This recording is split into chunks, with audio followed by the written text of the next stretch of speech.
C'est un voyage qu'on appelle un voyage de découverte et qui, comme son nom l'indique, a pour objet de faire découvrir la Palestine à des gens qui, pour la plupart, ne connaissent pas, n'ont jamais été là-bas, même s'ils ont déjà une certaine sensibilisation à la cause palestinienne.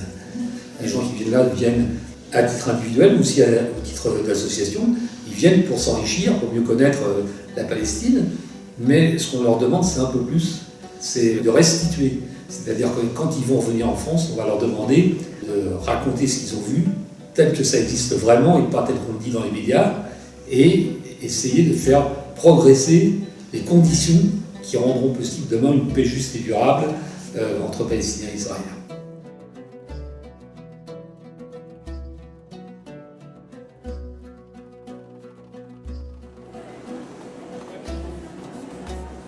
Quand on va là-bas, il y a des risques, et qui ne sont pas forcément les risques que la grande majorité des gens croient. C'est-à-dire que les risques, ce n'est pas de se faire assassiner dans un coin de rue à coup de couteau, comme on pourrait le penser en regardant la télévision des fois, mais le risque, c'est d'être suspecté en permanence de vouloir aider des terroristes, et terroristes étant les Palestiniens, parce que tout Palestinien qui décide de résister est considéré par Israël comme terroriste en puissance. Donc tous ceux qui viennent en Palestine pour soutenir les Palestiniens sont eux aussi des terroristes en puissance pour l'État d'Israël. Et donc c'est compliqué de passer la frontière, premier barrage, et c'est encore plus compliqué quand on a un patronyme, quand on a un visage, quand on a une origine qui est une origine arabe, parce que là aussi, malheureusement, le racisme d'État qui se développe aujourd'hui en Israël fait que ceux qui ont cette particularité d'être arabes, ils sont considérés automatiquement comme étant des terroristes probables et ils sont mis de côté, interrogés et parfois même renvoyés en France sans avoir pu aller plus loin, et non seulement renvoyés en France, mais même interdits de revenir pour 10 ans.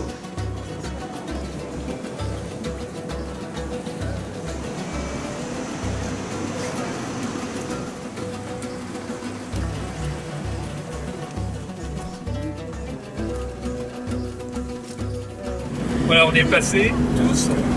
On a eu une petite frayeur, mais ça y est. Et donc, la vraie aventure commence maintenant. Ce qui est agréable, normalement. On va rentrer en Palestine. Alors, il est pas impossible qu'on ait un checkpoint en route. Bon, on va espérer que non. On va donc à Bethléem, ça prend 1 heure de quart. On va arriver à l'hôtel, qui est un hôtel russe orthodoxe, qui a l'avantage surtout d'être en plein centre-ville, et qui est donc à 5 minutes de l'activité, on verra demain. Donc, parfait. Voilà.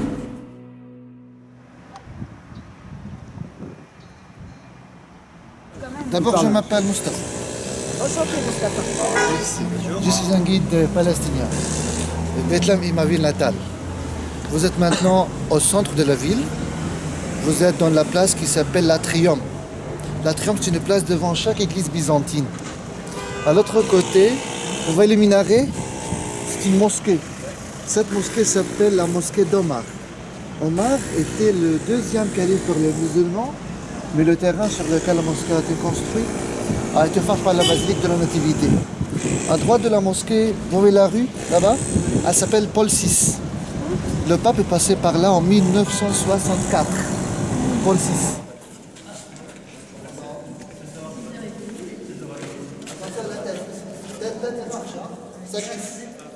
Cette église est la plus ancienne église en Terre Sainte. Elle s'appelle la Nativité car cette église a été construite au-dessus de la grotte où la naissance a eu lieu. C'est un endroit très important pour le pèlerin car cette église représente l'endroit où la naissance a eu lieu, où Jésus est né.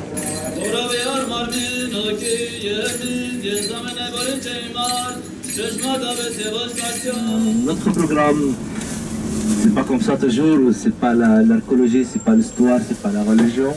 Nous on va parler, c'est pas parler, mais aussi on va voir, on va regarder par nos yeux mêmes et un peu la vie quotidienne. C'est à la vie dans les camps de réfugiés que le groupe est confronté, avec le camp d'Aïda à Bethléem.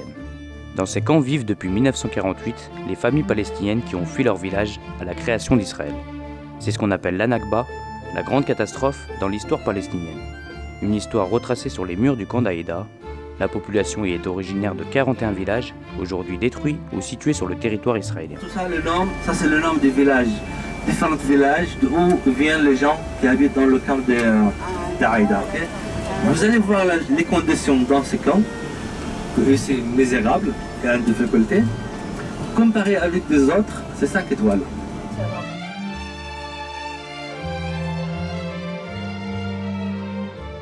Au fil des années, la population n'a cessé d'augmenter dans ces camps. À Aïda, elle est passée de 500 habitants à la création du camp en 1949 à 6500 aujourd'hui. La taille du camp, elle, n'a pas augmenté. Pour remédier aux problèmes de place, les familles ont dû construire en hauteur. Ce sont les mêmes difficultés que le groupe découvrira dans le camp d'Arashka à Naplouse. Voilà, c'est pour ça donc horizontal, vous voyez. طبعا البنى داخل المخيم بتم بشكل غير منظم وغير قانوني. La construction ici c'est illégal, c'est pas organisé. لانه فيش جهه رسميه تشرف على البناء. Il n'y a aucun côté officiel qui contrôle la construction des bâtiments. كل انسان بيبني زي ما بده بالطريقه اللي بده اياها ما حدا بيساله. Chaque famille elle construit sa maison comme elle veut, n'importe où. Donc il y a personne qui dit qu'est-ce que vous faites.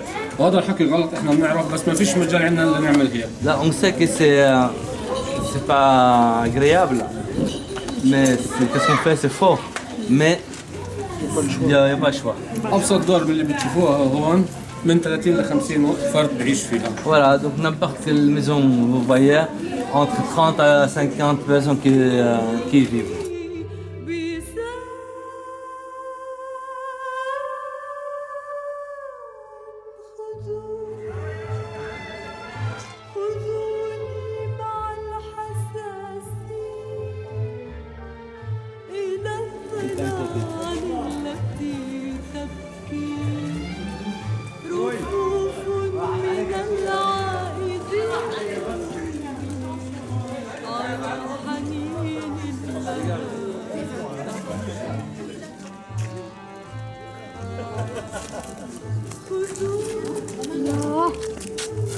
حلوة واضحة كمان.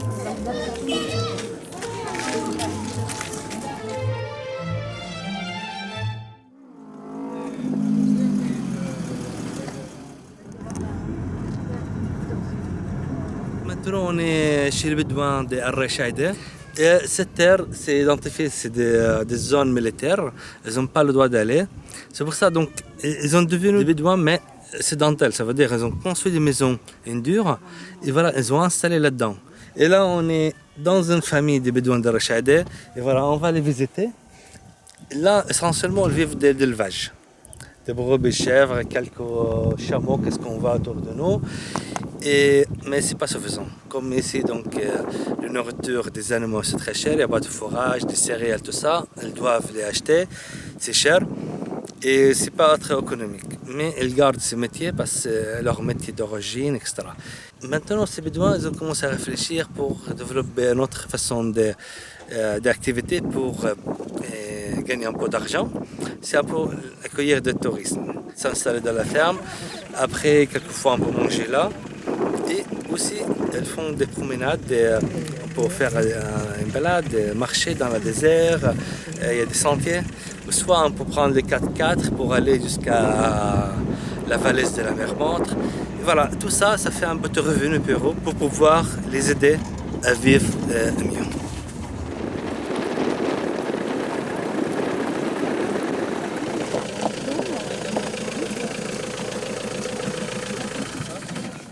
Voilà.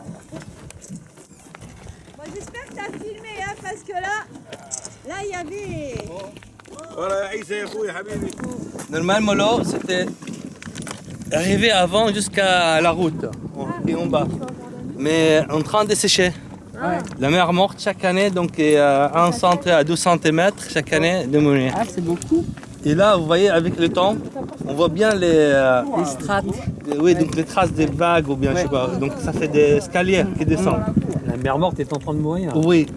Maintenant, vous voyez, donc si on regarde dans la fossée là, il y a quelques piscines, une petite piscine là dans le. Là, c'est de l'eau minérale chaude qui sort.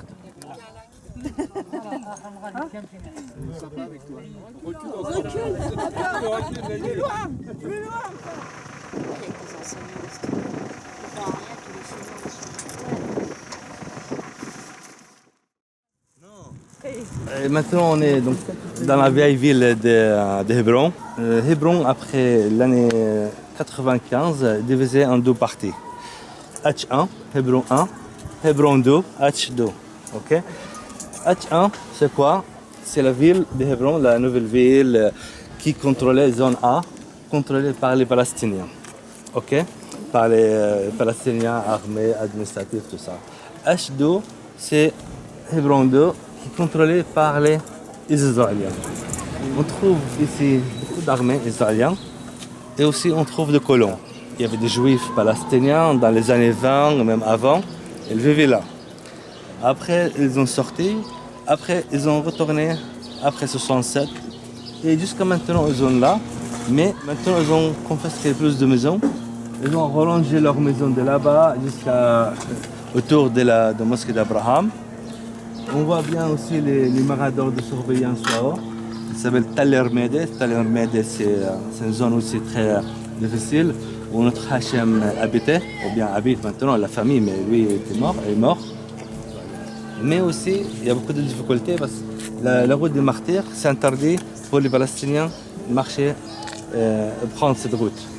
Alors, avant, donc, pour faire le nord de la ville, pour venir ici, voilà, il se faisait traverser la route des martyrs pour traverser la ville. 5 minutes, 10 minutes à pied, maximum, on est là. Mais maintenant, si on est au début de la ville, pour venir là, il y a deux solutions. Soit on traverse, il y a le cimetière, il faut monter, revenir dans le cimetière à pied. Il n'y a pas de transport aérien. Si jamais on a quelque chose, il faut pas toujours porter. Et soit faire 5-6 km, faire le tour comme ça, le montagne, revenir par là. Avec, vous voyez, qu'est-ce qu'on a fait après ce trajet? 5-6 km. Et là aussi, c'est très difficile pour les habitants. Parce que cette route, c'est fermé. On va entrer dans cette zone. Dans cette zone, vous allez voir beaucoup de magasins fermés. Et beaucoup de maisons avec des grillages protégés, des Palestiniens, mais protégés contre les attaques des colons. Les colons, là, ils sont un peu agressifs. C'est un peu extrémiste, agressif, etc. Et, maintenant, presque plus de 500 magasins, seulement dans la route des martyrs, c'est fermé.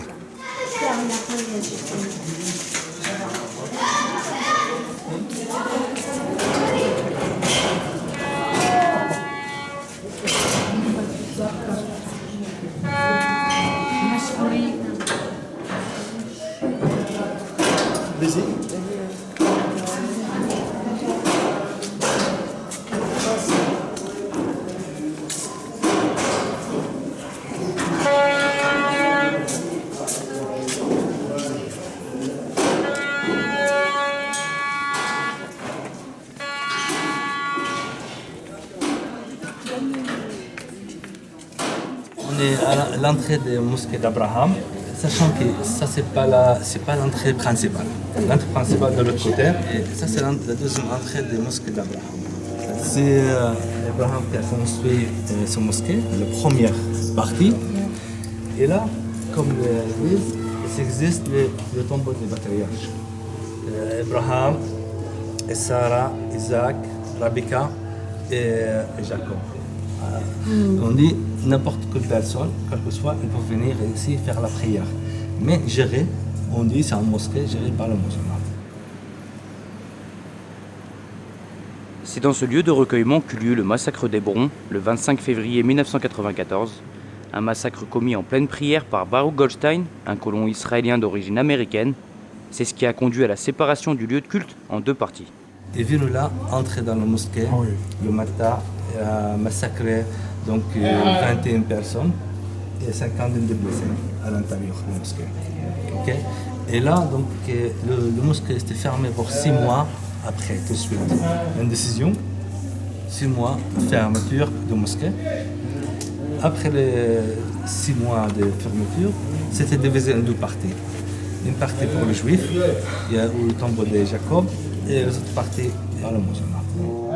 Qu'est-ce qui se passe maintenant? Les musulmans sont habillés dans le côté, ils ne sont pas le doigt, et voilà. Mais les juifs, ils peuvent fermer la mosquée n'importe quel moment, ils peuvent rentrer. Vous savez, donc pour les musulmans, pour rentrer dans une mosquée, il faut enlever les chaussures. Et chez les juifs, les chrétiens, on n'a pas cette culture. Et ça veut dire qu'ils entrent. Parce qu'il y a des tapis et tout ça. Ils viennent fermer, entrent faire la prière, ils sortent. Saloper les tapis. Et là, il faut aussi nettoyer les tapis et tout ça.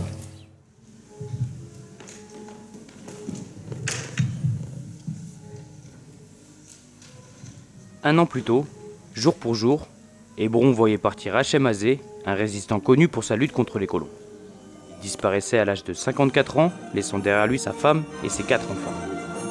Tous étaient présents pour cette cérémonie en son honneur, l'occasion pour le groupe de découvrir en images qui était Hachem, lui qui vivait au milieu de colons parmi les plus extrémistes qu'ils soient. Des colons qui l'ont frappé, lui et sa femme, ont tiré sur sa maison, ont empoisonné ses arbres et l'empêchaient de récolter ses olives.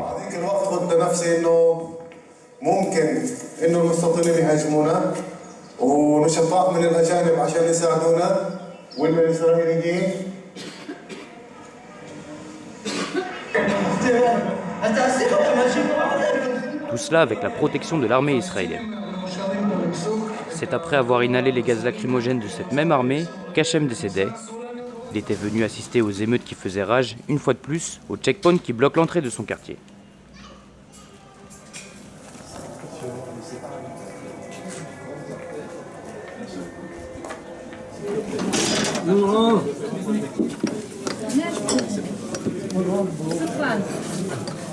Alors, Jules Grenade.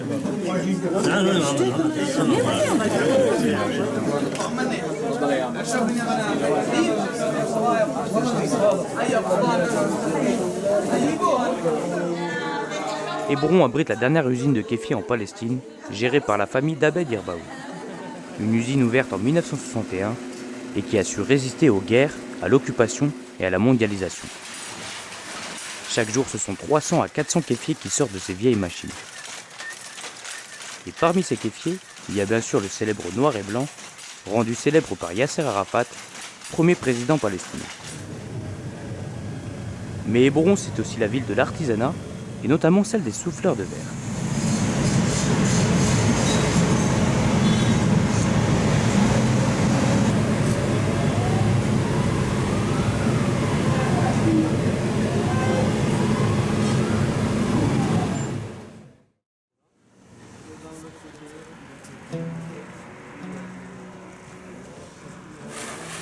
À Ramallah, le groupe visite les tombeaux de 2 figures de l'histoire palestinienne. Autour du premier tombeau s'est construit un musée dédié à l'un des plus grands poètes palestiniens, Mahmoud Darwish, disparu en 2008. Un poète engagé dans la lutte de son peuple, mais qui n'a cessé d'espérer la paix à travers ses mots. Récompensé à de multiples reprises, les œuvres de Mahmoud Darwish sont traduites dans une 40aine de langues. À Paris, ville où le poète a vécu pendant ses années d'exil, une place porte même son nom. Mahmoud Darwish était également membre de l'OLP, l'Organisation de libération de la Palestine. En 1988, c'est lui qui rédige la déclaration d'indépendance de la Palestine, lue par le président palestinien Yasser Arafat. Yasser Arafat, dont le groupe visitait la tombe, située juste derrière la Moukata, le siège de l'autorité palestinienne. C'est là que Yasser Arafat fut assiégé pendant 2 ans par l'armée israélienne avant d'être hospitalisé à Paris, où il mourra le 11 novembre 2004.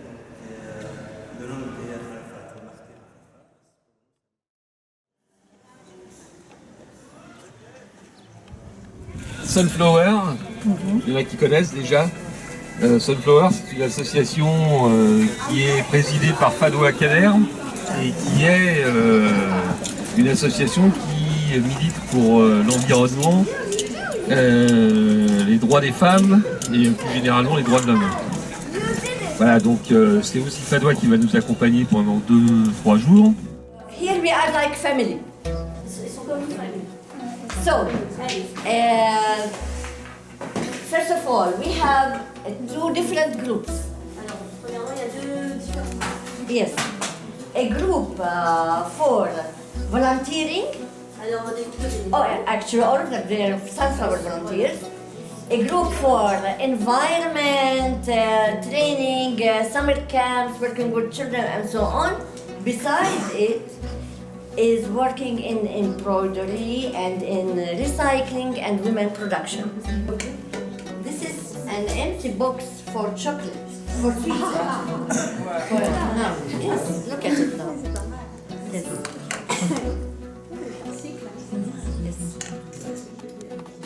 Fadwa Kader nous explique comment Sunflower a réussi à sauver les jumelles Iba et Aya, mises de côté par le système scolaire palestinien. Désormais, c'est au sein de l'association que les jumelles travaillent, expriment leurs talents et vendent leurs créations. Après avoir découvert Fadwa Kader, c'est son mari, Souheil, que le groupe rencontre à la mairie d'Al-Ram. Une mairie jumelée avec la ville de Bondy, dont sont originaires 3 membres du groupe.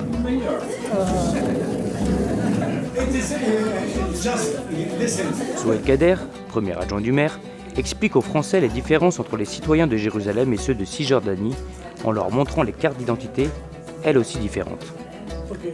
Avant de rappeler que pour les Palestiniens, le conflit n'est pas un conflit religieux. We are not against Jewish people, never. We respect the Jewish as a religion, okay? As we respect the Christian, as we respect the Muslim, we are the 3 religions in this country. It's not belong to one, it's belong for the whole 3 religions in this area. So that's why Jerusalem is the key of peace and the key of war. You take your religion from your grandfather. Nobody chooses religion, by the way. Nobody chooses. Okay, as example, according to my family, I'm a Christian, but I'm communist at the same time. But according to my family, I'm communist. According to his family, he's a Muslim. But we never talk about Muslim, Christian. No discrimination. Crazy. We will never think about. We are not in Somalia. We are not in Afghanistan. We are not in Pakistan. And Jerusalem and Palestine will never ever be like other countries. Never ever will be like other countries. Because well-educated people. Okay? Jerusalem for me is the key of peace in all over the world and the key of war in all over the world. If there is no solution for the Palestinian problem, it will be very hard society everywhere. Look what's happened it doesn't mean that Jerusalem, when they say East Jerusalem, I accept it, because Jerusalem is divided, East and West. West Jerusalem is the capital of Israel. Okay? East Jerusalem will be my capital. Either Israelis say yes or they say no, that's my capital. Without it, we'll never have it. Avant de quitter Al-Ram, le groupe tient à laisser son empreinte sur le mur qui longe la ville.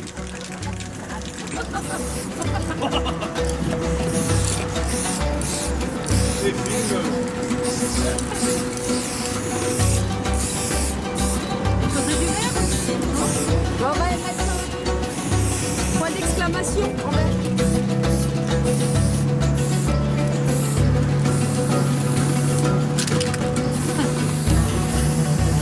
Oh yeah.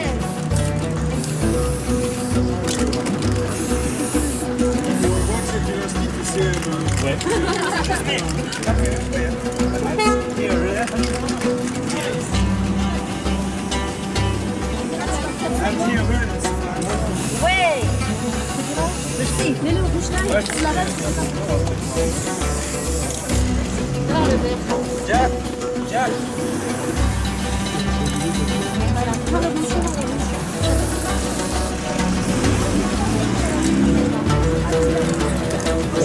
C'est pas bien écrit. Yes. On lâche rien. On lâche rien. On lâche rien. On lâche rien. Walou. On lâche rien. Walou. On lâche rien. On lâche rien.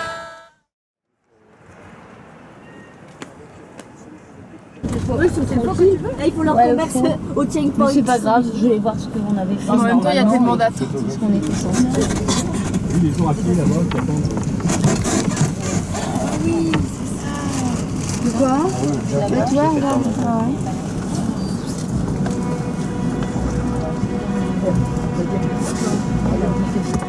C'est dans la ville sainte pour les 3 religions monothéistes que le groupe se rend.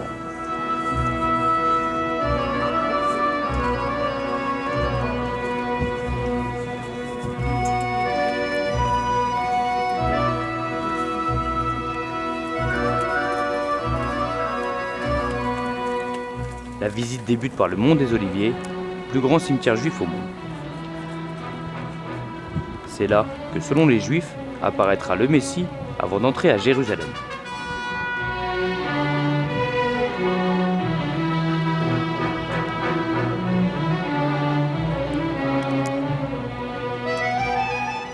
C'est là aussi que, selon les chrétiens, a débuté la passion du Christ. Là où a été édifiée la basilique de Gethsémani, à côté de la roche où Jésus aurait prié avant d'être arrêté par les Romains.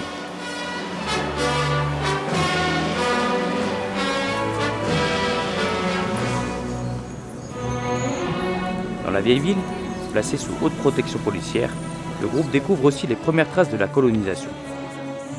Avec notamment la maison de l'ancien Premier ministre israélien Ariel Sharon, l'un des premiers colons dans ce quartier arabe de Jérusalem-Est.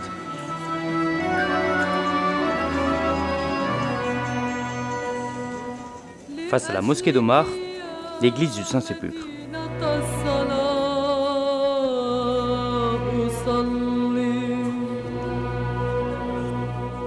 C'est là que, selon les chrétiens, se trouve le corps du Christ.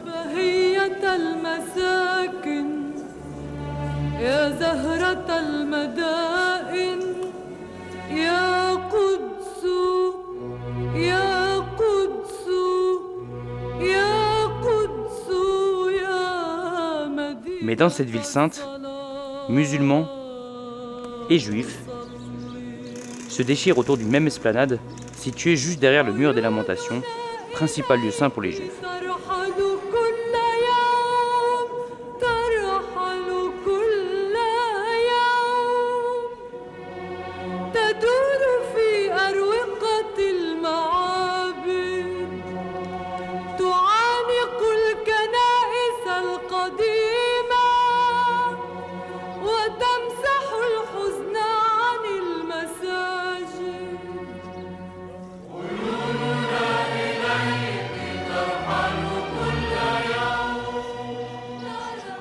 Cette esplanade, appelée Mont du Temple pour les Juifs, esplanade des mosquées ou Majid al-Aqsa pour les musulmans, est régie par un statu quo. Seuls les musulmans peuvent y prier. Les Juifs qui souhaitent s'y rendre doivent emprunter un pont, situé à côté du mur des Lamentations et accessible le matin.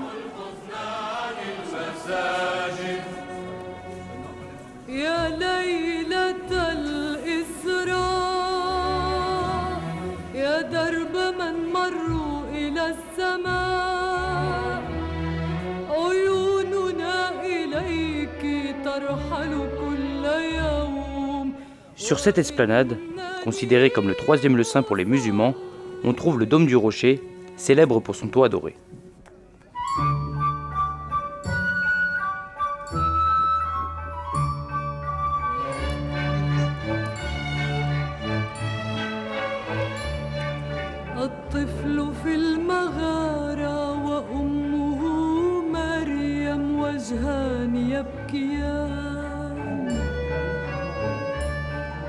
C'est dans la grotte située sous la mosquée que, selon les musulmans, le prophète Mohammed aurait fait le voyage nocturne à partir de la Mecque avant de monter au sud. Face au dôme du Rocher, la mosquée Al-Aqsa.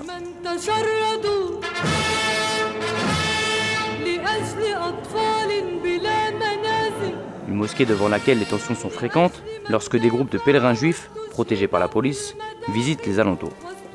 Comme cette personnalité juive, protégée par une dizaine de policiers.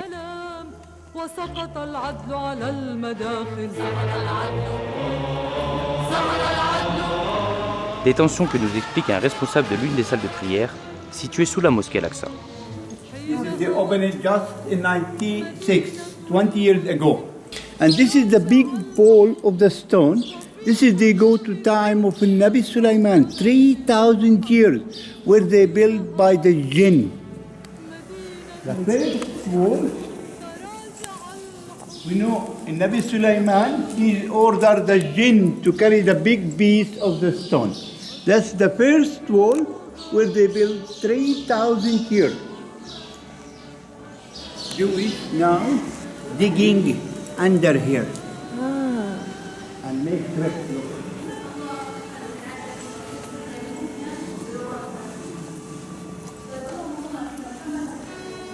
All this crack because Jewish Yahud digging under here.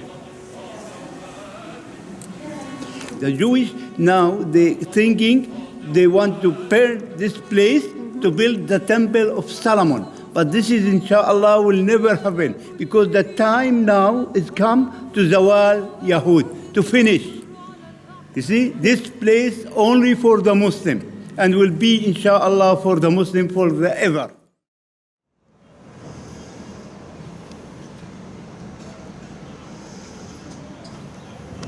You see that there are 3 at least cameras over the house. 3 cameras. One like that, one like that, and one like that. 3 cameras. Ok, ils sont en train de sortir de la maison, regarde. La maison là-bas, c'était les Palestiniens qui habitaient là-bas. Et un soir, c'était lors de la délégation des 108, essentiellement des élus. Et vers 9h du soir, on a été avertis par des internationaux qui étaient là qu'il y avait une tentative d'expulsion ou d'attaque par les colons. Enfin bon, donc on est venu avec les écharpes, une cinquantaine d'élus avec des écharpes, devant la maison pour empêcher. Bon, ce soir-là, évidemment, il n'y a rien eu puisqu'on était là, mais donc ça n'a pas empêché que par la suite, effectivement, ils ont été expulsés. Celle qu'on a vue là. All this is the new house. Attention, hein? Attention. Le quartier de Sherjara, à Jérusalem-Est, est envahi par les colons. Des colons que la famille El-Kourd a pour voisins depuis 7 ans, depuis qu'ils ont pris de force leur seconde maison. Une maison à côté de laquelle joue toujours Maha, 9 ans, et sa copine.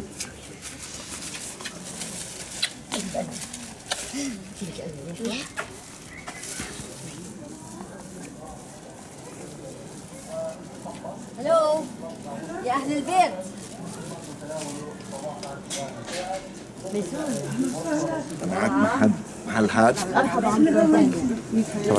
Le groupe est accueilli par le père de Maha, Nabil, et sa grand-mère. She's the mother of the house. And Nabil, very well known in Sheikh Jarrah and in Jerusalem and elsewhere. Nabil, she got a big fight with the settlers. And she will talk about her story. I will translate, okay? Okay. Since 30 years, this house was established by them as a family. This is for her and her 2 daughters, and that house for her son and wife and children. C'est en 2000 que la famille construit cette seconde maison, malgré que le permis de construire leur est refusé par Israël. Là débutent les problèmes de justice. Pendant 10 ans, la famille El-Kourd a interdiction de vivre dans leur nouvelle habitation, jusqu'à ce que la justice israélienne autorise la venue de nouveaux occupants. After a closure of the house, Après la fermeture pour 10 ans, they open it. Ils l'ont ouvert. And they threw all their furniture outside. Ils ont remis toutes leurs affaires dehors. And they bring settlers to live in the house. Et ils ont amené les colons pour vivre dedans. Après les 10 ans de fermeture. Now, where is justice here? Où est la justice là-dedans? How come? There is an opportunity of living condition for the settlers to take the house freely like that. And il y avait une opportunité de vivre gratuitement là pour les colons. And the owner of the house doesn't have this opportunity. Even they build the house and they spend all their money for having this house, not to use it. So this is injustice, and this is discrimination. La famille nous montre des photos de l'arrivée de leurs nouveaux voisins. Dans la cour où nous sommes, les drapeaux israéliens. Voilà quoi. De leur animal de compagnie, de manifestations de soutien et de scènes de vie quotidienne. Qui est la balançoire à l'enfant? Tu vois, c'est un adulte. C'est un adulte habitant d'ici qui pique la balançoire à la gamine. Là, Oui, à droite. La famille de colons, et puis là, la famille derrière, ce sont des Palestiniens. Elle leur dit, vous n'avez rien à faire ici. C'est un colon. C'est un colon qui est armé, il en vaut 1000. This picture for my Lui, il en vaut sister. 1000 et toi, tu en vaux 0 bien. This one, my sister. The settlers beat my sister more than 6 times. And also my mother 4 times. Every time they took her in the ambulance for hospital. This is solidarity from Arab and Jewish. This man, my neighborhood. This man, member of Knesset. This one from the Jewish. Ouais, ça, ce sont des voyous israéliens qui viennent les harceler, les persécuter, qui leur lancent des pierres, qui même lancent des pierres à la police. Tout est Palestinian police. Après, ils appellent la police. Après, ils appellent. Et ils disent que ce sont les Palestiniens qui... Voilà. D'accord. And 2 times we catch from them in Kalandia and in Salwan wearing woman dress. This is when the settlers are taking my house, they throw my furniture, and after maybe 1 week there is nothing in my furniture because they take in the night and take it out. C'est sur le récit de ces problèmes de justice que s'achève la rencontre avec la famille El-Kurd et ses voisins colons.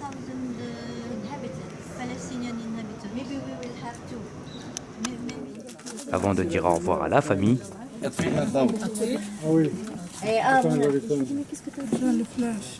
et à celle qui fut notre guide pour quelques jours, Fadwa Kader. Si, il m'a répondu à quoi?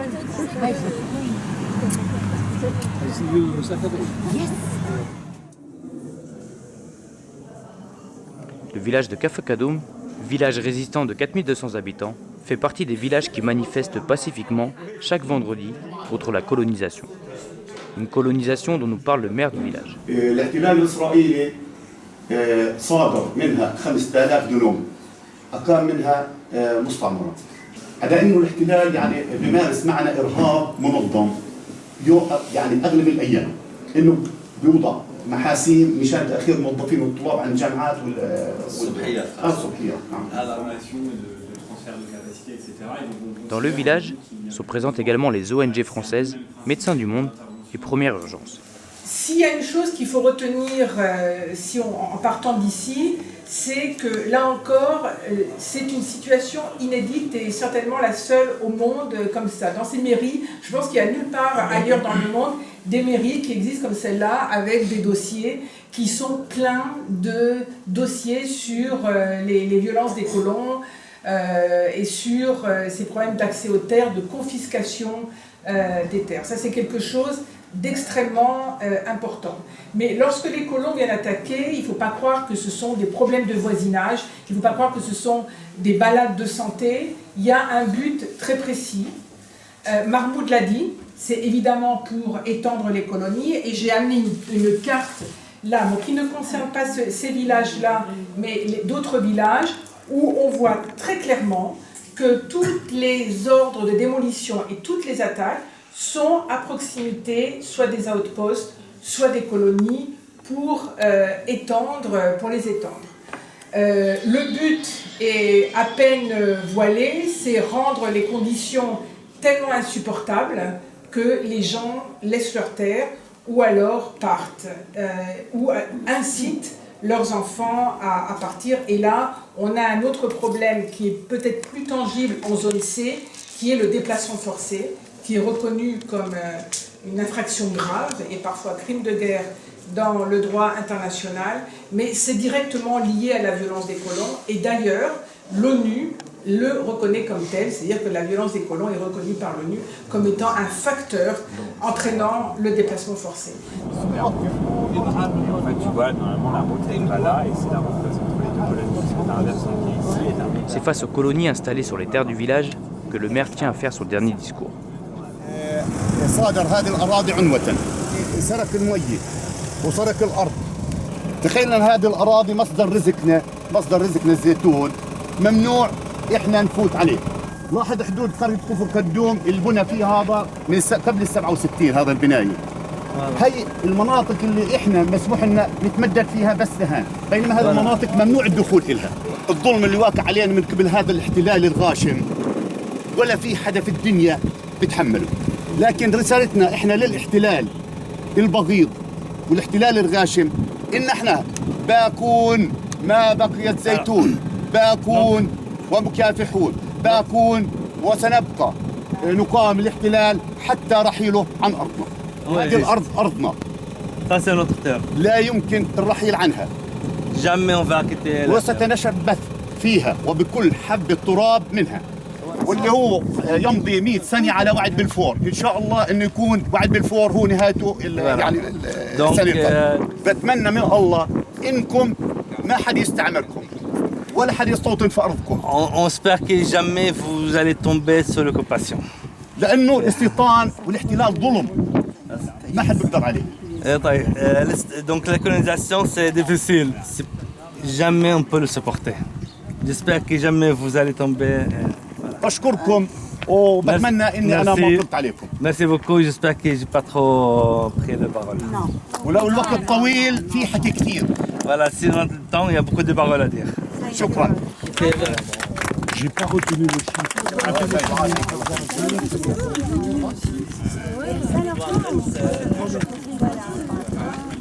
Please. All them.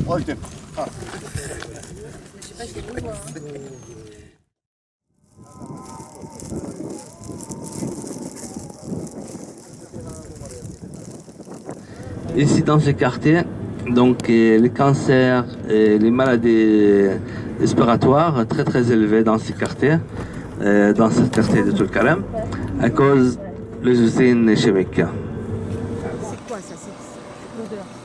On compte 11 usines situées à la frontière entre Tulkarem et le territoire israélien. Des usines qui se sont construites là après que des citoyens israéliens se soient plaints des problèmes de santé qu'elles causaient. Le groupe a rendez-vous avec Fayez, un agriculteur voisin de ces usines, mais qui mène un second combat contre le mur. Un mur qui s'est construit sur ces terres en 2003. Pendant longtemps, Fayez a dû se battre pour continuer à cultiver ces terres, alors que l'armée israélienne et les propriétaires des usines ont tout fait pour l'en empêcher. Voilà, le moment qu'ils ont commencé à construire le mur, l'année 2003, pour empêcher la famille de Fayez arriver à leur terre, entre le mur et les usines, qu'est-ce qu'ils ont fait? Ils ont mis des barbelés à l'entrée pour les empêcher d'entrer là. Les soldats israéliens, l'armée, ils ont vu que Fayez, sa femme, toute la famille résistent toujours, malgré ils ont cassé les tuyaux d'eau, les serres agricoles, n'importe. Toujours, ils venaient dans leur terre. À la fin, les soldats israéliens, ils ont amené des barbelés, le rond là qui tourne, de 3 étages. Ils ont mis des lampadaires, vous voyez, le tour de surveillance, les miradors en face, jusqu'à l'entrée de la route, jusqu'à là. Ils les ont empêchés d'entrer pour 18 mois, interdits d'entrer ici dans cette zone.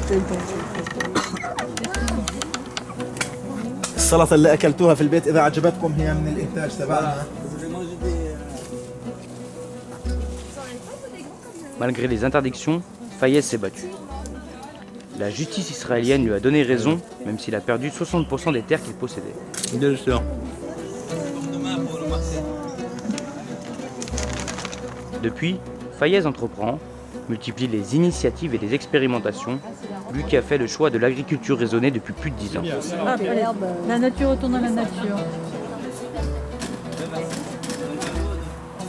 Il teste par exemple la pollinisation naturelle grâce à des ruches installées dans ses serres, ou plus récemment l'aquaponie, technique qui permet d'utiliser les déjections de poissons comme engrais. Les 9000 mètres carrés. En parallèle de ses activités agricoles, Fayez se bat contre le mur. Il explique aux groupes venus de l'étranger le projet du mur construit par Israël à partir de l'été 2002 et dont les conséquences sur la vie des Palestiniens sont nombreuses. Ce projet de mur, le groupe en a entendu parler tout au long du voyage. Mais ils ont fermé la route de un mur qui a fait partie du paysage et qu'ils ont découvert dès le premier jour à Bethléem.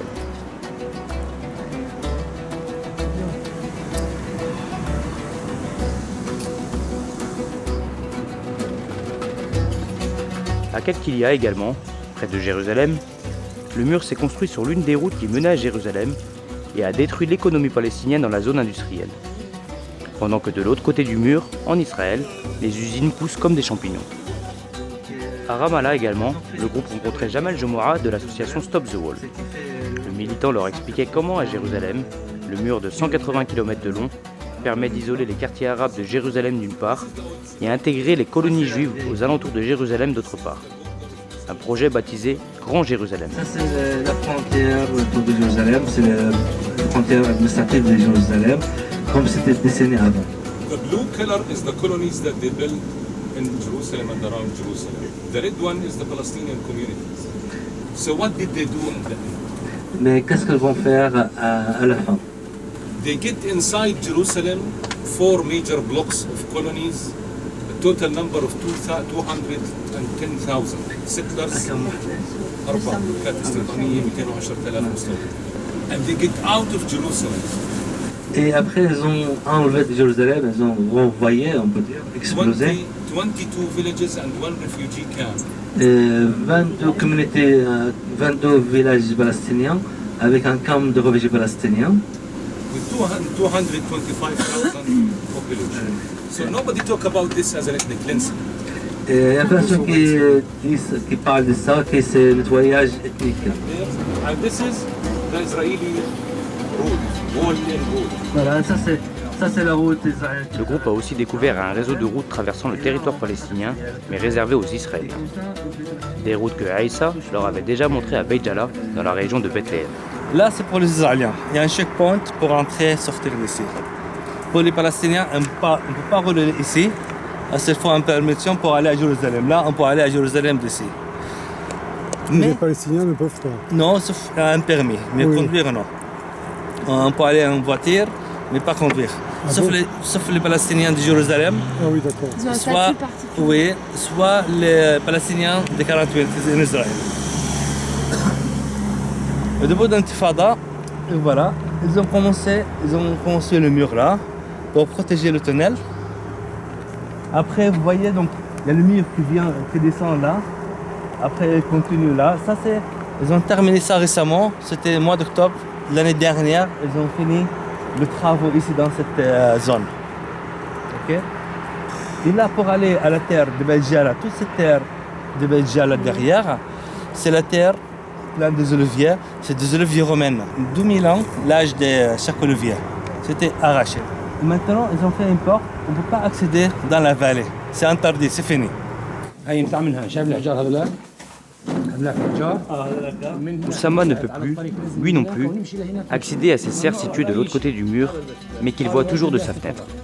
Ça c'est le mur, vous voyez la terre là, il y a la ligne, il y a un centre qui passe là comme ça. Ça c'est le mur. Dans la vallée là, tu vois, il y a blanc. Ça c'est la serre agricole. Ah, le toit blanc là, non? Oui, non, en bas. Ah, en bas, c'est ça. Et juste à côté, de ce côté, ça c'est le mur. Le groupe le rencontrait dans sa maison, située dans la région de Kalkilia. Oussama expliquait comment il a pu résister un temps en utilisant un passage dans le mur destiné aux tuyaux d'arrosage. Il voulait amener un tuyau d'eau jusqu'à la ferme. Les soldats, ils ont les empêchés.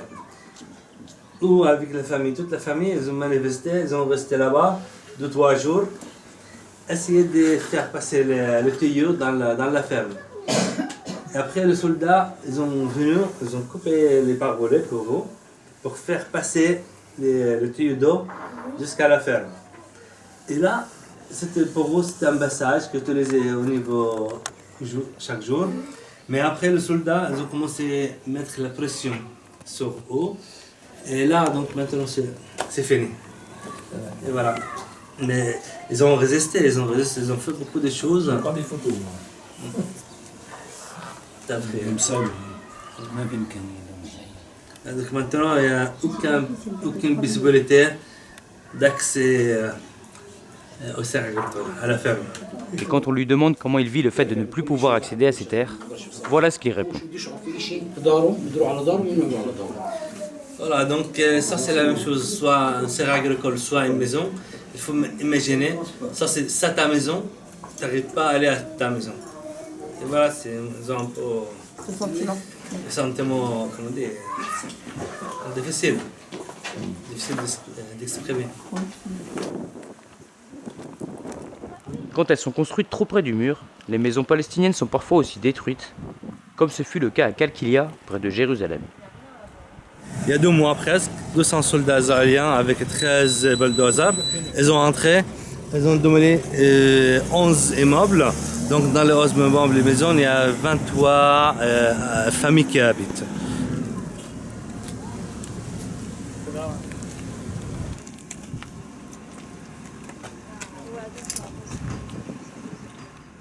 Retour à Tulkarem, où là aussi le mur est à l'origine de destruction de maisons. Voilà, Faiz explique que cette maison-là, c'était démolie la même journée quand ils ont démoli les 200 magasins en bas. Faiz était là avec une autre personne de Stop the Wall, Jamal Jama'a, était avec nous, oui. Et ils étaient là, il m'a dit, donc, sur la maison là, ou bien les magasins, ici, sur le toit. Il regardait, il y avait les soldats ici partout. Et Faiz demandait pourquoi donc, vous avez laissé des chaises et des tables autour de la maison. Est-ce que ça peut protéger les maisons de la destruction? Et une personne d'ici, du quartier, elle a dit non, mais hier soir, il y avait le mariage de 2 frères. Il fallait se marier, après, ça c'est leur maison. Ici, ils ont fait la fête. Après, le lendemain matin, les soldats, ils sont venus, ils ont dominé la maison. Vous voyez? Et les 2 frères, donc il fallait qu'ils habitent cette maison. Finalement, ils n'ont pas habité la maison. Puis Faiz revient sur l'histoire du mur à Tulkarem. Voilà, 2003, ils ont construit le premier mur. 2004, ils ont construit ce mur. Après, ils ont démoli à la suite. Ils ont fini là, ils ont démoli l'autre. Et là, ils ont démoli la zone. Après, ils ont venu, ils ont démoli cette zone. Il y a des gens d'ici, ils ont construit leur maison là-bas, qui vivent là-bas. Ils ont construit le mur, mais les maisons restaient à l'intérieur. 6 familles d'ici, qui ont la carte d'identité palestinienne d'ici, qui vivent actuellement dans leur maison là-bas. Ils ont interdit d'aller en Israël, seulement aller à leur maison. Ils ont fait un checkpoint pour eux, spécial, avec des empreintes, tout ça, pour aller à leur maison. Mais l'école, le travail dans ce côté. Ça veut dire que leur maison là-bas, ça sert seulement pour dormir. Un hôtel. السوق المركزي اللي كان هنا قبل لا يرجعوا البلد هدوه كلياته في يوم واحد. هدوا هين 202 محل تجاري في هذه المنطقة اللي احنا موجودين فيها، وهدوا 3 بيوت على طول هذا الجدار. لا regardez là le premier étage, deuxième étage jaune. تبعوا هذا البيت الأصفر اللي وراه. Ça c'est cette maison avec l'escalier. Après ils ont ajouté des autres maisons devant. Voilà. وهذا العمود الالكتريسيتي تبعات الكهرباء، عمدان الكهرباء هذول الاثنين موجودات هون، اللي موجودات هون. طلع وين احنا هون شو صار في كل هذه المنطقه كيف. Vous voyez qu'est-ce qui se passait là, c'était des magasins de commerce, des blocs, des métal, tout ça, tout tombé. On voit ces photos dans la région de Kalkilia. نفس المنطقه في فلامية. فلامية c'est Kalkilia. هذه المنطقة كيف كانت في 16/10 في أكتوبر 2012. 16 أكتوبر 2002. وهاي شو صار في بس بعد شهرين شو صار في نفس المنطقة. Après 2 mois, vous voyez c'est la même zone, la même référence, tout ça. Comme c'était des agrumes, des gawab, etc. Ils ont tout démoli pour construire le mur. Enfin, c'est près du mur que Fayez tient à compter quelques-unes des tragédies liées à sa construction. Le mur en général, donc la longueur de mur qui était planifiée, plus de 750 km, mais d'ici de Jenin jusqu'à Hebron, la partie nord, ouest, la partie ouest, c'est fait presque 370 km. عندنا هنا مساحة فقط 30 متر فقط من طول هذا الجدار. بنشوف كم مأساة وكم نموذج للمأساة موجود عندنا هون من هذا الجدار. عندنا في بيت 2 3 هي الموجودات هون. Il y a 3 maisons ici, 1, 2, 3 maisons.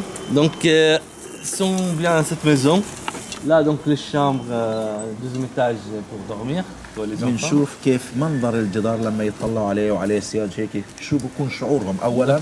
La première chose, donc il faut imaginer que les enfants s'élèvent, regardent les murs en face de haut, donc il faut un peu... Elle est habitée encore actuellement. Oh oui, c'est toujours habité. Voilà, après ils ont installé 2 projecteurs, vous voyez, les lumières là, qui donnent sur la maison toute la nuit. Là, la deuxième maison, avec, on le voit ici, donc dans cette photo. اللي لحد هذاك الوقت لسه الدكانة هنا السوبر ماركت كان بيشتغل هذا كان موجود طلع اليوم. Avant il y avait un magasin épicerie là, donc qui travaillait, mais maintenant fermé depuis quelques années. كيف اجوا لهذا البيت هدموا نصه مشان يزرعوا الجدار محله. Voilà, ouais. Ils ont venu ici, ils ont donné la moitié de la maison, vous voyez comment, pour construire le mur. Voilà, on voit bien donc c'était une maison bien utilisée, la toilette et tout ça. عندنا هذا البيت الثالث اللي هو ورانا هيو. Voilà, donc la dernière c'est la maison derrière nous, la grande maison. La propriétaire de cette maison, donc lui avec ses enfants, ses grandes familles, ils ont construit cette maison. C'était avant de construire le mur. Après, ils ont mis le mur. Ils ont dit, voilà, il y a 2 possibilités. Soit on va faire tomber la maison, soit vous nous donnez le toit de la maison pour à vie. Oui, pour surveiller, contrôler. Tu as dit ils peuvent revenir, ils sont revenus là, les Palestiniens. Et pendant un certain temps, il n'y avait personne dans la maison, dans l'immeuble. Oui, entre 2004 et 2011. 2004-2011. Oui, et on voit toute la maison. Toute la maison était vide. Ils ont accès au bas ou ils ont accès à Ils sont derrière le mur. Non, Ils sont sur le terrasse. Sur le toit.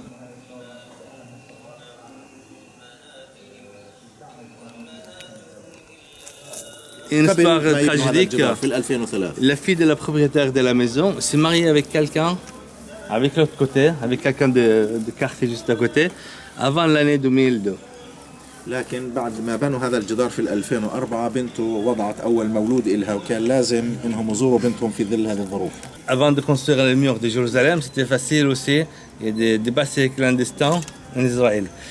Ils ont pris un taxi d'ici, ils ont allé à Jérusalem, dans la zone de Jérusalem. Ils ont passé clandestin à Jérusalem. Ils ont pris un taxi de Jérusalem pour revenir ici. Vous voyez?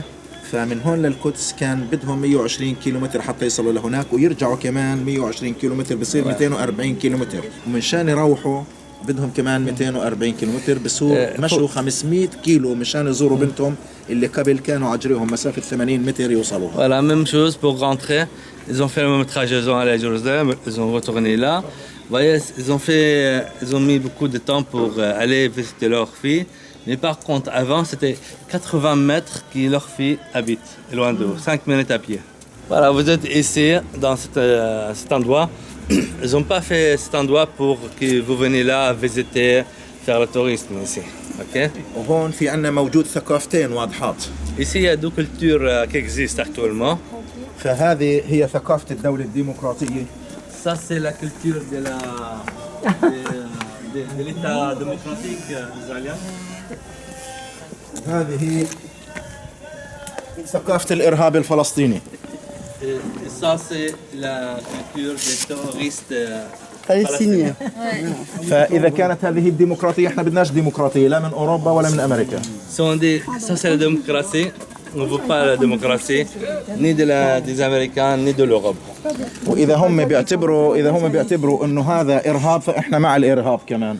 Je peux pas le prendre en photo. Je suis à Palestine.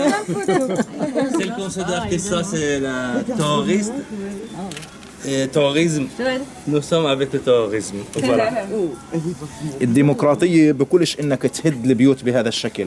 والديمقراطية ما بتقول إنك تمنع المزارعين يروحوا على مزارعهم، والديمقراطية ما بتقول إنك تخلع مليون شجرة على طول هذا الجدار جزء منها عمره أكثر من 1000 سنة، والديمقراطية ما بتقول لك هد البيوت وإذا أصحابها بيجوا تقتلهم كمان، تطلق عليهم النار وتقتلهم.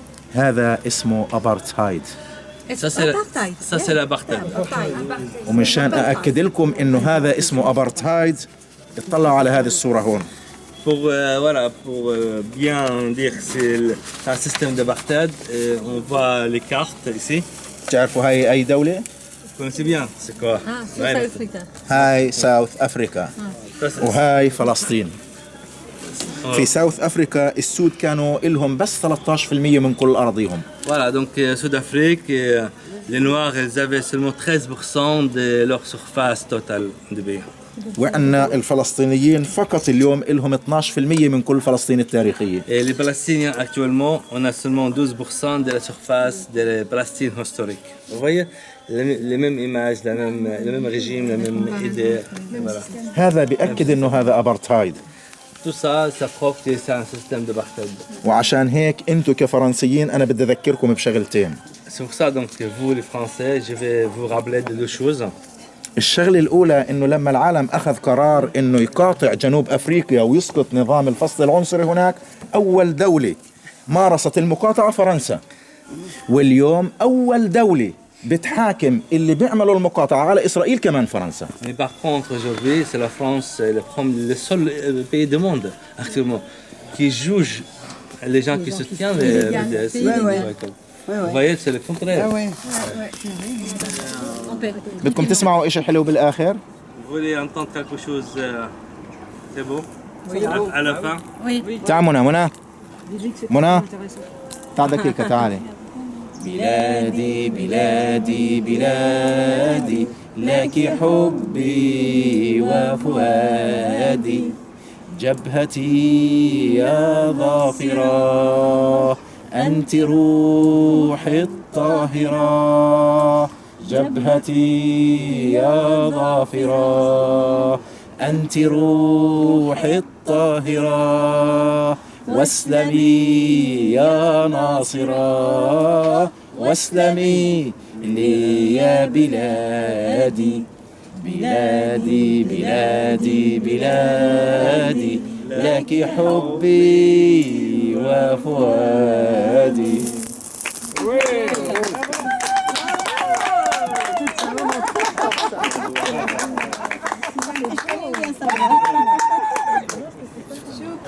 على اسكتلندا هيك يسمى سقع.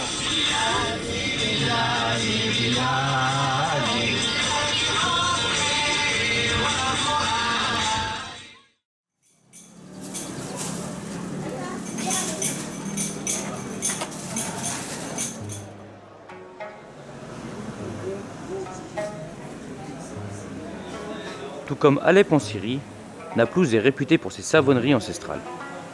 C'est l'une des dernières fabriques encore en activité que le groupe visitait dans la vieille ville.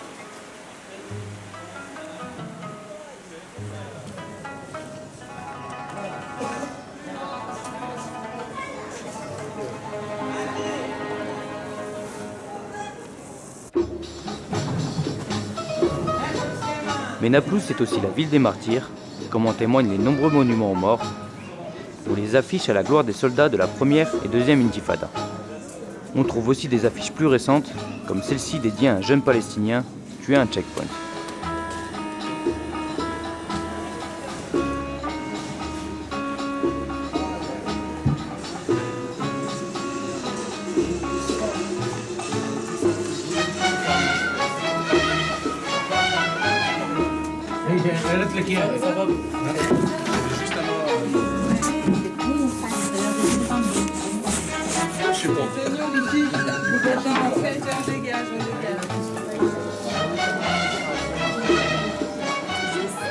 Le groupe découvre également les spécialités de Naplouse, comme le knafé, un dessert à base de pâte de semoule et de fromage. Le tout recouvert d'un sirop à la fleur d'orange.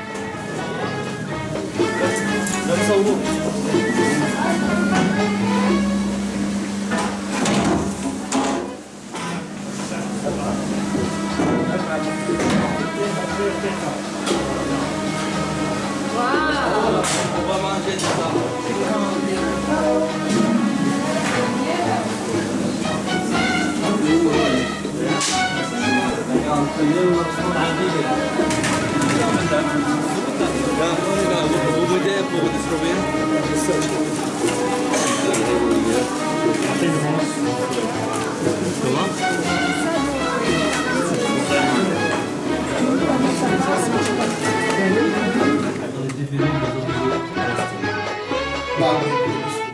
À Naplouse, le groupe rencontrait Khaled Mansour, l'un des leaders du boycott des produits israéliens au niveau local.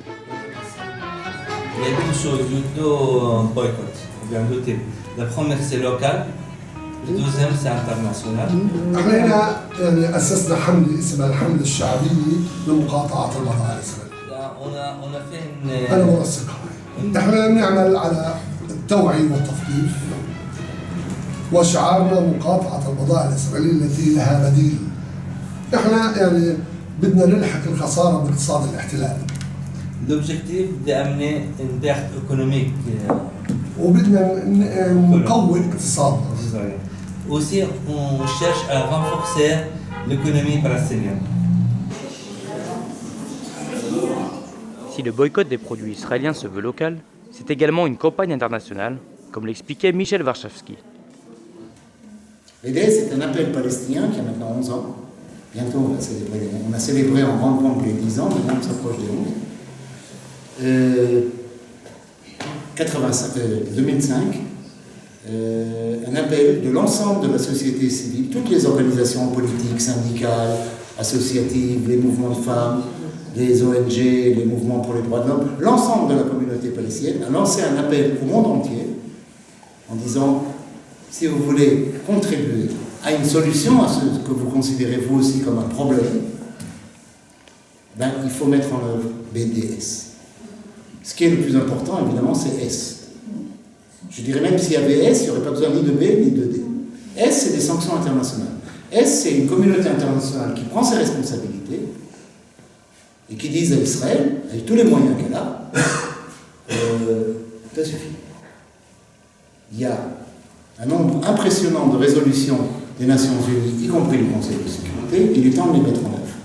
Et croyez-moi, il suffirait de menacer, de brandir la menace de S, c'est-à-dire la menace de sanctions, c'est suffisant pour faire réfléchir le peuple israélien et sa classe politique. Si on m'avait dit il y a 10 ans, on en serait en 2016, on en serait en 2016, là où on en est aujourd'hui, je dis, on ne va pas rêver. Pour le dire à la française, comme je dis à la public français, on est passé de petit O à grand O. On est passé des oranges à orange.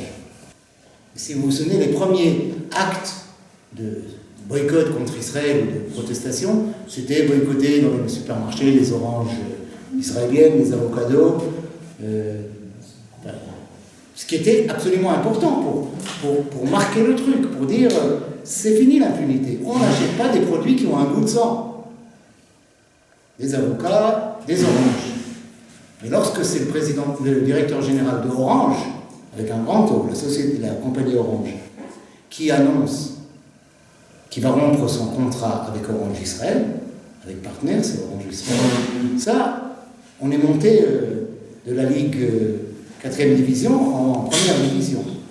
C'est vraiment un pas en avant. Lorsque la compagnie des eaux hollandaises, à l'époque nationale, aujourd'hui privatisée, rompt son contrat il y a 1 an avec la compagnie des eaux israélienne, elle avait un contrat, mais c'est là, cette fois, elle l'argumente politiquement. Elle dit notre charte, nos actionnaires nous disent que notre charte éthique nous interdit d'avoir un partenariat avec une compagnie des eaux, Mekorot, la compagnie israélienne, qui vole l'eau des Palestiniens en dépit de tout le droit, même le droit du commerce. Et donc, ils ont rompu le contrat. Donc, oui, cette campagne a un effet. Cette campagne fait mal. Elle ne pique pas économiquement. Elle n'a pas encore d'effet économique dramatique. Mais elle a un effet sur les consciences. Elle fait entendre à une grande majorité de l'opinion publique israélienne qu'on ne nous aime pas comme on est. Qu'on sent mauvais. Moi, c'est le mot que j'utilise en général quand je veux énerver les gens. On sent mauvais. Et on s'éloigne de nous. Ça n'a rien à voir ni avec notre religion, ni avec... Ça a à voir avec ce qu'on fait. On a les mains sales, on fait des saletés, on a des mains sales, les gens prennent leur distance, se mettent de côté. Si pour le militant juif israélien Michel Varsavsky, ce n'est pas une question de religion, en France pourtant, une circulaire assimile l'appel au boycott à de la haine raciale. Israël, c'est difficile pour elle actuellement de convaincre le monde que la personne qui fait le BDS, c'est un antisémite. عندنا قضيتين نقدر نحكيهم معهم. القضية الأولى أن ضحايا النازي هم جنادين الشعب الفلسطيني. Voilà, toujours il y a deux choses comme on dit. نحن ضد جرائم هتلر. بس هم ضحايا هم الآن هم اللي معذبونا. Voilà, on est bien sûr on est contre la politique de Hitler, les massacres qui étaient faits par Hitler, c'est normal. Mais nous on dit les victimes de Hitler, de massacres, de Holocauste, maintenant ils sont en train de nous torturer ici. Wow, c'est magnifique.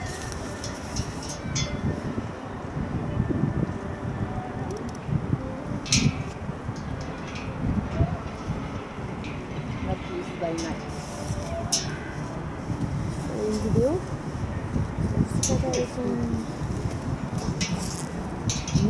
Nablus.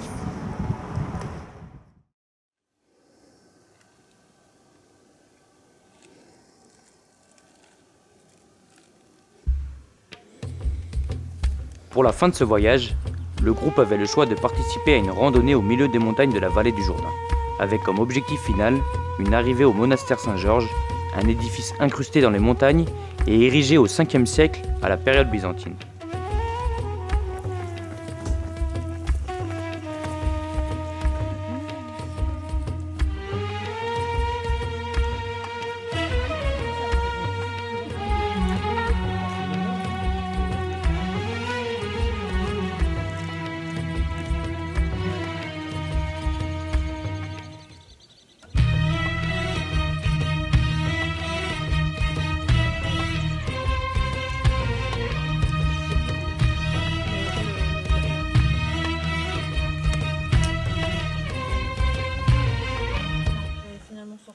Je crois que si tu te fais un bain de boue, il faut te faire photographier. Un bain de boue. Pendant qu'une bonne partie du groupe s'élançait dans les sentiers de la vallée, une autre partie descendait tranquillement la montagne en direction du monastère. Un monastère grec orthodoxe géré par une dizaine de moines et qui accueille régulièrement des pèlerins venus du monde entier.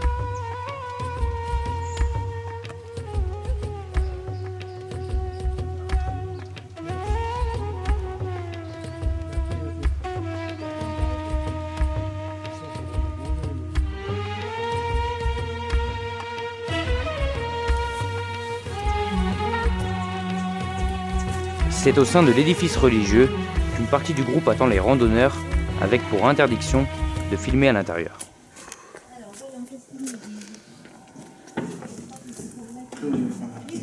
Non. Ah, je vois Guy là. Il y a Guy là, juste là. Ça va, Kébien? Ah, vous ne connaissez pas, coucou. Vous avez vu, je suis arrivée première. Le premier jour, c'est du haut de la montagne que le groupe avait découvert la mer Morte. Ils allaient désormais la voir de près.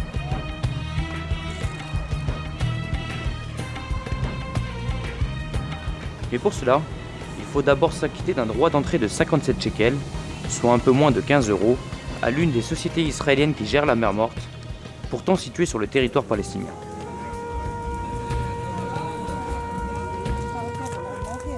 C'est le prix à payer pour découvrir cet endroit unique au monde, point le plus bas de la surface du globe, situé à moins 429 mètres sous le niveau de la mer. Une mer unique au monde, riche en sel, dans laquelle les baigneurs ont l'impression de flotter. Puis le groupe a rendez-vous avec l'association Jordan Valley Solidarity afin de comprendre les difficultés dans la vallée du Jourdain.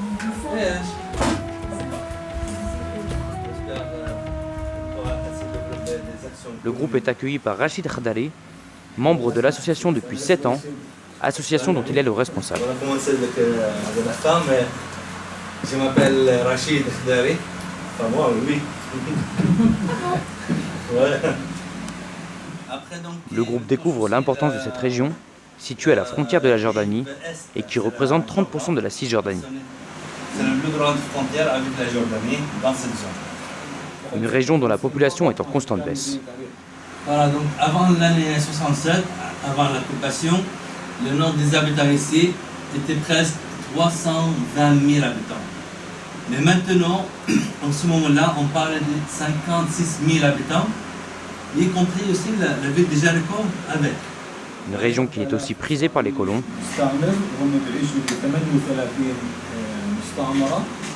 Voilà, actuellement, il y a presque 10 000 colons qui habitent dans la vallée du Jourdain, qui habitent dans 38 colonies, parce que ça c'est 37. C'est normalement bien. La semaine dernière, ils ont commencé à construire une autre colonie, ça fait 38 colonies dans la vallée.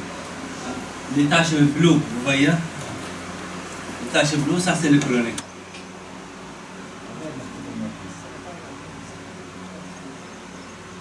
Le responsable de l'association évoque les difficultés d'accès à l'eau et son coût élevé. 1 mètre cubique, 1 mètre cube d'eau, il coûte les familles ici presque 25 shekels. Les familles ne réussissent pas d'avoir d'eau. Pourquoi? Parce qu'Israël, depuis 5 ans, a commencé à confisquer les tanks d'eau qui roulent sur la route israélienne, la route de Conakry par exemple. Vous voyez, c'est les soldats qui sont en train de confisquer le tank. À partir de cette... il n'y a pas beaucoup d'eau chez nous ici. Beaucoup de familles qui ont quitté leur terre pour aller habiter ailleurs, rester ailleurs, travailler ailleurs. Et les gens qui sont restés là, il y a de nombreux Palestiniens qui travaillent comme main-d'œuvre dans les colonies israéliennes. Ce n'est pas le travail. Nous, on parle actuellement de presque 10 000 Palestiniens qui travaillent dans les colonies ici. Presque 400 femmes et enfants qui travaillent. La rencontre se termine par le témoignage de Rachid Khdari, témoin en 2012 de la mort d'un Palestinien à un checkpoint situé dans la vallée.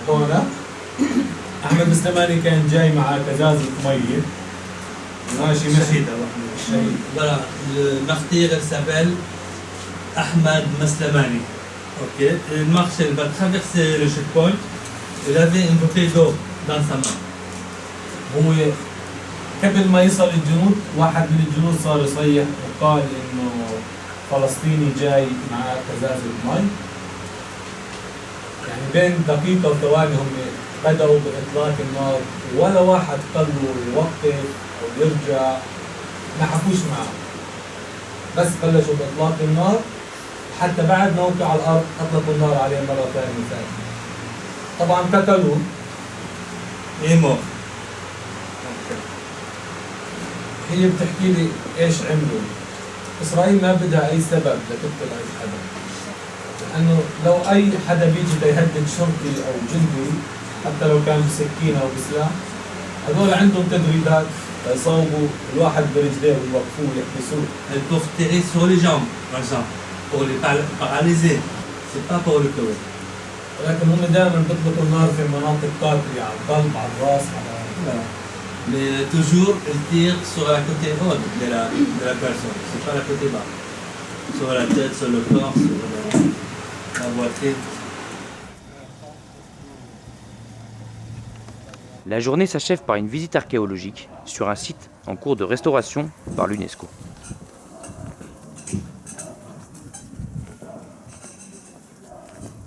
Hicham, c'est les Umayyads. Hicham ibn Abd al-Malik. Al-Umawi, c'est les Umayyads. Okay. Là, la première chose, vous voyez, ça c'est l'étoile. C'était le symbole de Balad Hicham, des Umayyads à l'époque. Et après, donc, tous les mosaïques très jolies, c'était couvert. Et maintenant, une semaine, ils ont tout enlevé, restauré. Maintenant, on peut voir tous les mosaïques partout, très très jolies. Et l'arbre de la vie qui présente le mal et le bien. Et on va le voir là-bas, c'est des mosaïques très très jolies. Okay? Si vous voulez regarder ici,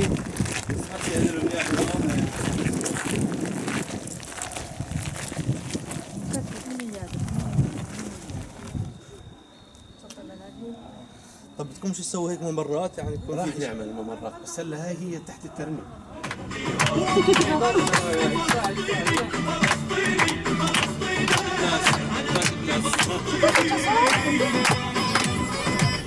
استاذ محمد عساف qui gagne Arab Idol de Gaza. C'est magnifique. هاي كف الديك هاي وما عليه ذهب. Les gens riches, qu'ils ont fait ça. Ouais, des poulets en batterie. Oui, regardez à droite le visage. Magnifique. Hein?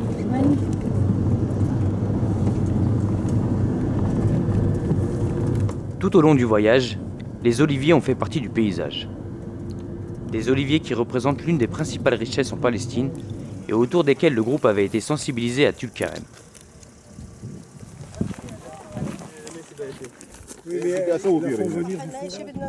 C'est là qu'ils avaient participé à un projet de replantation d'oliviers avec un groupe de paysans locaux.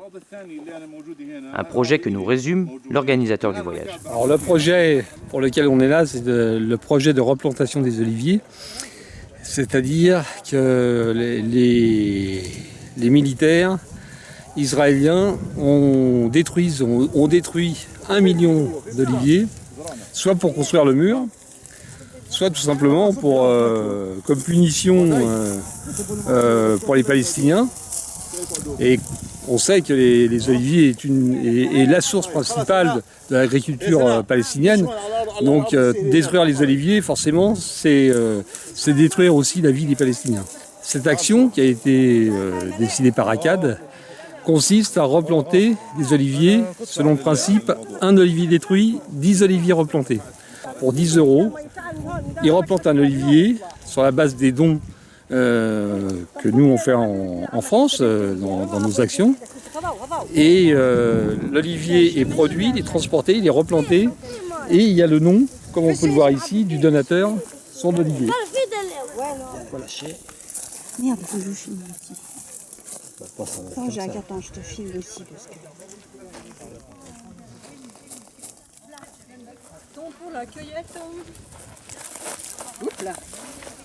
C'est dans le village de Farka, à 30 km de Naplouse, que le groupe a rendez-vous en pleine cueillette des olives.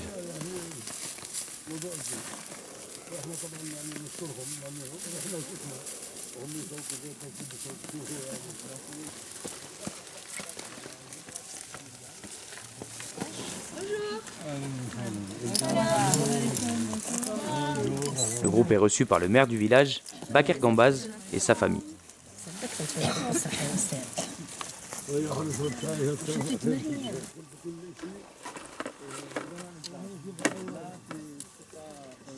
Bah, mes potes, ils vont se taper du Zadar.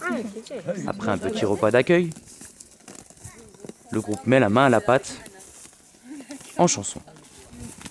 Il n'y a pas une chanson française sur l'olivier? Si, c'est Wallen qui chante ça. Qui replantera l'olivier, nanana, les gens que j'ai aimés, qui louera le chemin de ma maison, nanana, le rythme des saisons. Ils ont laissé là, hein, regardez là. T'es persuadé qu'ils faisaient avec un bâton?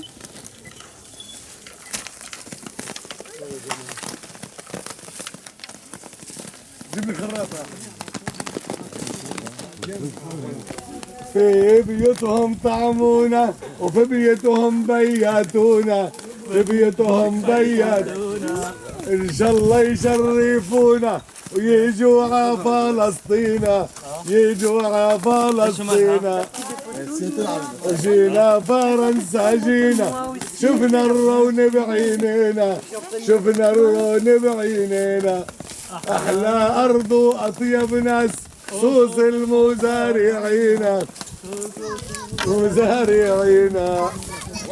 On lâche rien, Walou. On lâche rien, Walou. On lâche rien, on lâche rien. On lâche rien, Walou. On lâche rien, Walou. On lâche rien, on lâche rien. C'est quoi la différence entre olive verte et olive noire? En fait, tout est à l'origine vert, mais quand elle est mûre, elle devient noire. والطفل منا إمام ابن الحركة الشيوعية وإحنا الفلسطينية مانيها بالمانية بنغني للدلعونة وبنصحى جد حية. Parce qu'il y a bien rempli son assiette.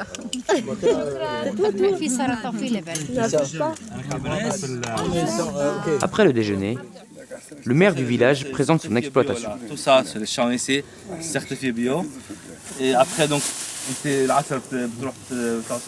طبعا كل يوم احنا طبعا جمعية. Nous sommes une coopérative. 15 مزارع. 15 producteurs actuellement. كل يوم المغرب بنجمع الحب في مخزن نستلمه وبنوزعه نستلمه بنوزنه وبعدين بنروح كل يوم بنروح على المعصرة. Voilà, chaque jour donc les olives qui est ramassées là, on les amène dans un entrepôt de la coopérative et là-bas les mettre ensemble. Après ils vont l'amener au moulin. C'est 4 coopératives. Ils ont travaillé ensemble parce qu'ils ont la même zone géographique. Ils ont touché un prêt de 300 000 €. Ils ont investi pour 7 ans. Ça veut dire les bénéfices. La première chose, lui, à la place d'aller dans un moulin pour faire presser ses olives, mais là, l'argent, elle va aller à la coopérative. Et lui, il paye moins cher qu'ailleurs. Deuxième chose, c'est des 4 coopératives bio. Ça veut dire, ils amènent leurs olives dans la soirée au moulin. Le moulin sera bien nettoyé avant de presser les olives. Et comme ça, ils ont l'huile de bonne qualité. Vous voyez, sur le matin, on ramasse, le soir, pressé. Ça, c'est la meilleure. Okay?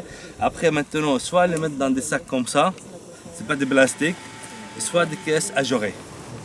Vous allez voir ça à la coopérative, il y a beaucoup de caisses ajourées, soit dans des sacs comme ça, c'est bien. Il permet d'entrer l'air. Okay? Ça ne chauffe pas les olives à l'intérieur. Et après, donc, l'huile sera stockée directement dans l'entrepôt de la coopérative, des grandes cuves en inox.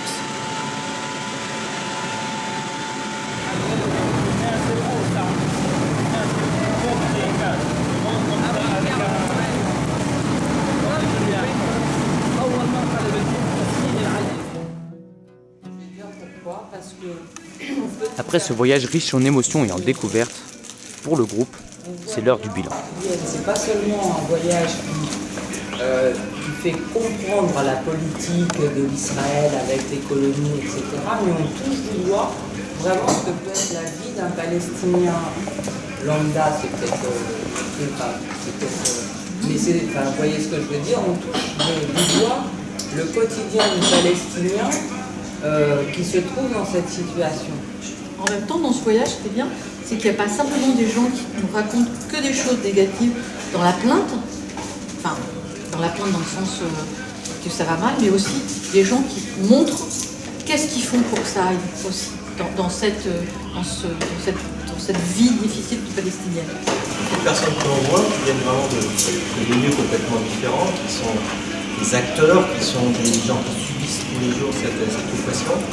Je suis impressionné par en fait leur optimisme et toujours le fait qu'ils veulent aller en avant et qu'ils veulent vraiment continuer à vivre dans ces conditions. L'espoir et leur combativité. Qu'on ne voit pas forcément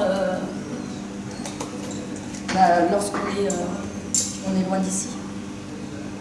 Je pense que je vais repartir avec vraiment des arguments très très concrets sur oui, c'est un apartheid, parce qu'en plus c'est un mot qui est critiqué quand on l'emploie en France pour qualifier le système actuel en Palestine. Et je pense qu'on va revenir avec des arguments très concrets justement de la vie quotidienne en disant bah oui c'est un apartheid parce que j'ai vu ceci, j'ai vu cela, on m'a dit ceci, on m'a dit cela. Donc je pense que ça nourrit et ça renforce notre solidarité avec le peuple palestinien.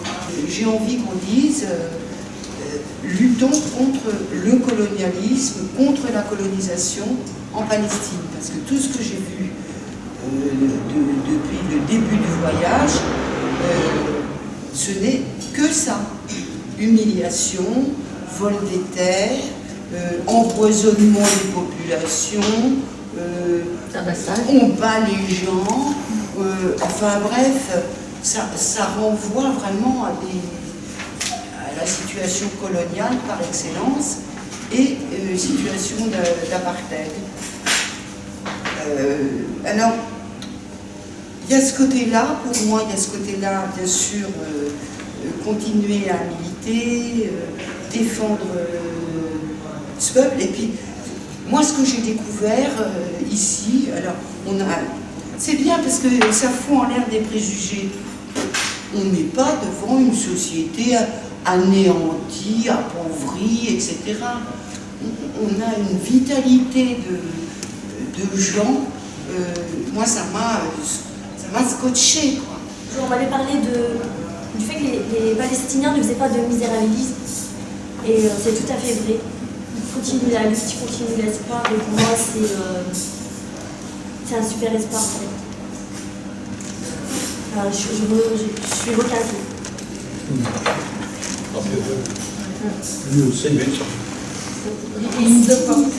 Une dignité énorme, et je retiens ce qu'a dit Bartowski, ouvrez grand vos oreilles, ouvrez grand vos yeux, et retour, ouvrez grand vos bouches. Ma grande crainte, y compris envers moi-même, c'est qu'on s'habitue au désastre. Et on s'habitue à la colonisation. Et on est toujours très enthousiaste quand on est ici.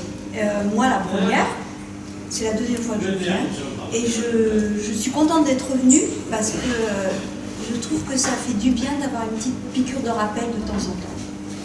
Ce que je remarque aussi, c'est qu'à chaque fois qu'on a rencontré des associations, à chaque fois, voire même des individus, on était interpellés sur le fait qu'on n'était pas là comme des touristes, mais qu'on était là comme des témoins et des ambassadeurs. Donc voir ce qu'on peut faire. Alors c'est vrai qu'il faut aussi rester modeste, il y a plein de missions de la FPS qui ont déjà eu lieu, il y en aura d'autres. Donc je ne prétends pas qu'on va porter à lui tout seul le combat palestinien, mais essayer peut-être d'innover, de regarder, de voir ce qu'on peut faire. Alors après, effectivement, qu'est-ce qu'on fait maintenant? Je crois qu'on va revenir pour ceux qui sont membres de la FPS, dans les groupes locaux, on va avoir un travail de témoignage en premier lieu, et puis même si on n'est pas la FPS, on peut très bien organiser des témoignages en utilisant le film qui va sortir, mais aussi en utilisant les photos que l'on a prises, les notes que l'on a prises pour faire autour de nous des petits comptes rendus. Ça, je crois que c'est simple à faire.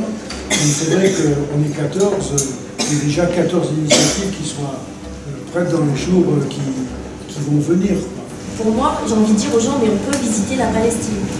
Je n'ai pas dit à la plupart des gens qui voulaient visiter ici, qu'ils aient peur en fait. Ils sont non, la Palestine, ça se visite.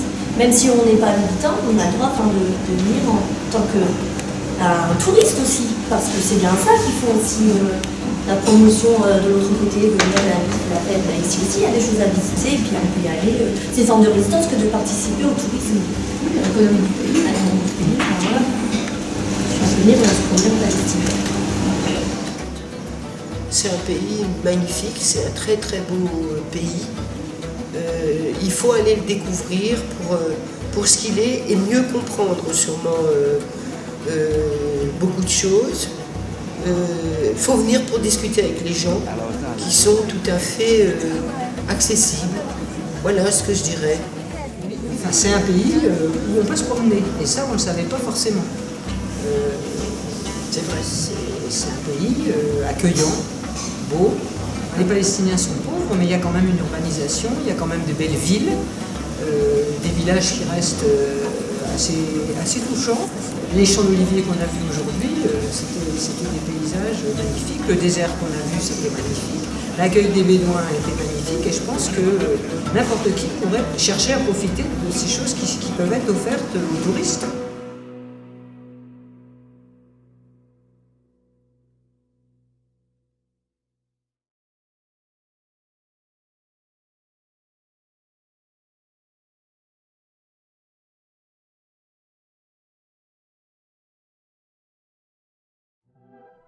Yeah. This is for Palestine, Ramallah, West Bank, Gaza. This is for the child that is searching for the answer. Wish I could take your tears and replace them with laughter. Long live Palestine, long live Gaza. Palestine, Ramallah, West Bank, Gaza. This is for the child that is searching for the answer. Wish I could take your tears and replace them with laughter. Long live Palestine.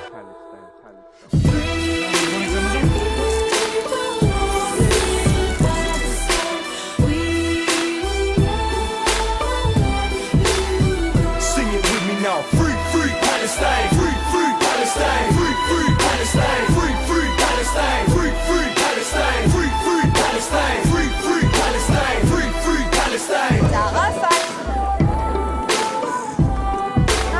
Bouge plus.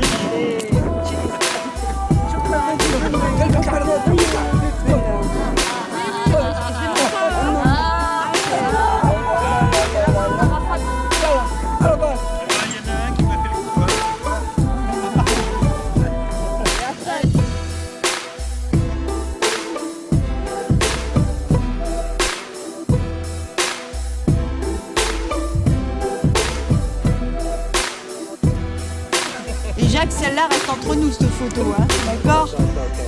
Attends, mais moi je vais la publier dans le groupe. Hein. Ah non, ah non. Bah, elle sera dans le reportage, tu sais, là je suis en train de te filmer, hein, donc tout sera dans le reportage. Hein. Non, tu vas mettre ma réputation est foutue. Palestine! Free Palestine! Sing it with me now. Free, free Palestine, free, free Palestine, free, free Palestine, free, free Palestine, free, free Palestine, free, free Palestine, free, free Palestine, free, free Palestine.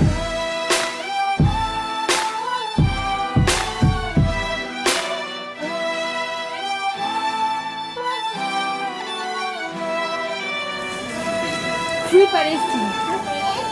Free Palestine.